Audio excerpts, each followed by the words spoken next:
Over half of the world lives under an authoritarian regime. Many are ruled by dictators who silence critics, lock up opponents and torture dissidents. One man has made a career out of bringing down dictators. Bringing down a dictator may not sound like an easy task, but it's doable. Me and my friends succeeded against the bad guy named Slobodan Milosevic back there in the 90s. These are my talking points.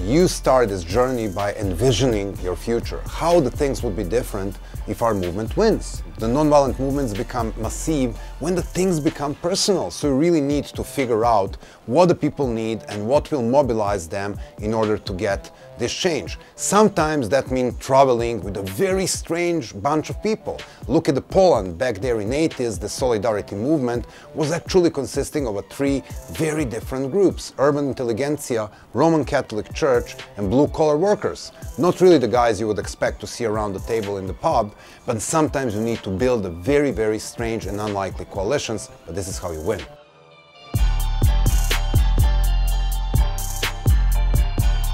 What connects the successful movements is something we call the holy trinity of success. It's unity, because you need various people. It's planning, because there are only two types of nonviolent struggle. They're either spontaneous or successful. There is no such thing as spontaneous and successful. And of course, nonviolent discipline, because this is what gives you the morale leverage to succeed.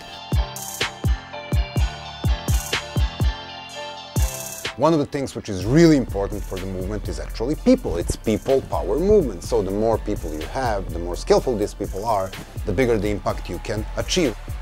At one point, Serbian Otpor resistance movement had 70,000 members. If you put 70,000 members in activity for 2 hours a day, you outmatch Google.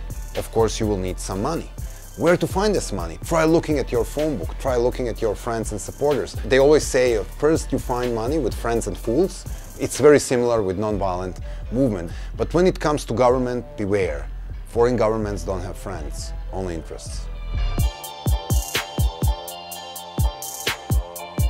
At the moment your movement starts being successful, your opponent is going to take his little dictator, Kill Bill playbook and start picking labels to use the propaganda to dismantle your effort.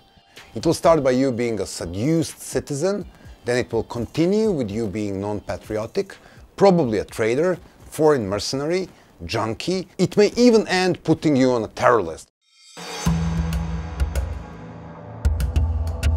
How many polar bears have you saved this morning by clicking like on a Facebook page? Not really. The battles and changes are happening in the real world, not in a virtual world. So the ideal combination of offline and online world is what you want to look at when you're using social media.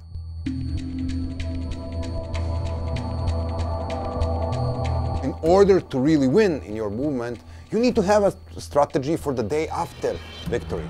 And when you look at Egypt, for example, you had 19 days, millions of people in the street, bringing down the very harsh opponent, and then the people proclaimed the game over and pulled back and leave the transition to the military and Muslim Brotherhood. Well, look what they get. They get a society which looks worse.